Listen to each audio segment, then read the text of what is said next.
death of our Lord. I want to give it to Mrs. Florence Luistro. Would you listen along, please?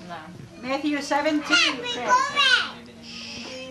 Pilate asked, "What shall I do with Jesus, your Messiah?" And they shouted, "Crucify him!" Crucify. Why? Pilate demanded. What has he done wrong? But they kept shouting, "Crucify him! Crucify him!" Then Pilate released Barabbas to them, and after he had whipped Jesus, he gave him to the Roman soldiers to take away to crucify. After the mockery, they took off the robe and put on his own garment again and took him out to crucify him.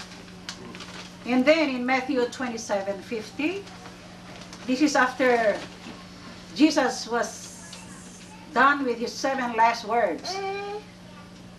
It says, "Then Jesus shouted out again, 'Dismiss his spirit,' and died." So Jesus, as a God-man, was crucified, was hung on a real cross, and died a real death. And I would like to share with you this topic. Death, is it the end or a new beginning? Hey, Lucy, tell me.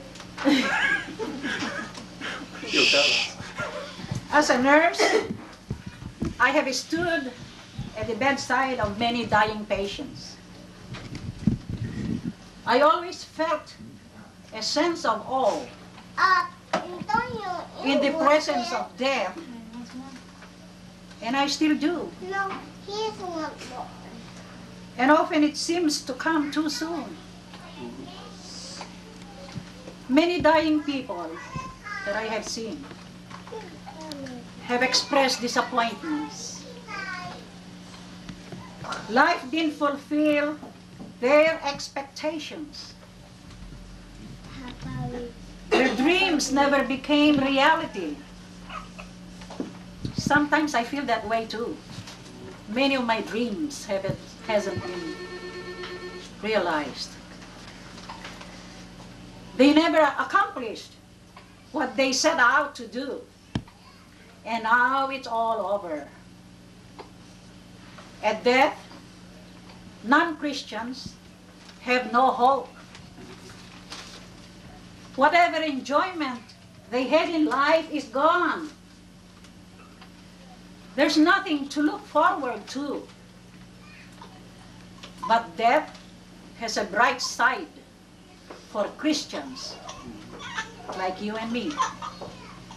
It is the end of some things we have enjoyed, but it is the beginning of a new life that will be far greater, and it will never end. King David, the psalmist, was discouraged when he saw how wicked people enjoy prosperity while godly people suffer. But when he went to the temple and began to worship God, he saw beyond the present.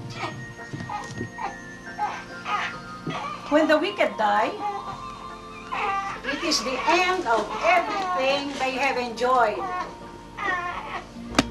For Christians, the end of life is not really the end. It is a new beginning. Luke 23:27, my grandson is competing.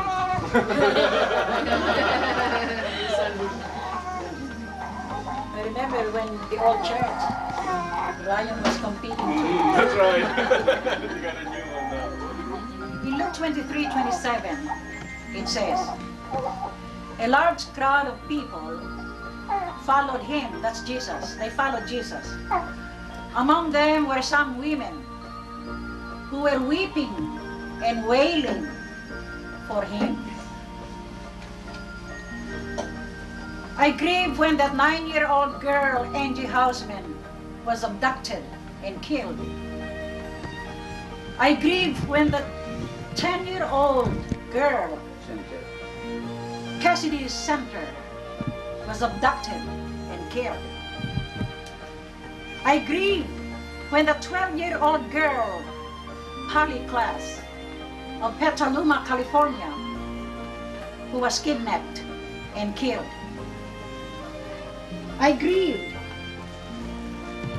when my favorite nephew died recently of a heart attack. I grieved when my brother died. I grieved when my sister died. She was poisoned by her husband. I grieved when my father died. I grieved when my mother died. But as a believer, I have hope and will be satisfied. For it says in Psalm 17:15, this is King David again who is talking. He said, "But as for me, my contentment is not in wealth, but in seeing you and knowing all is well between us. And when I awake in heaven, I will be fully satisfied, for I will see you face to face."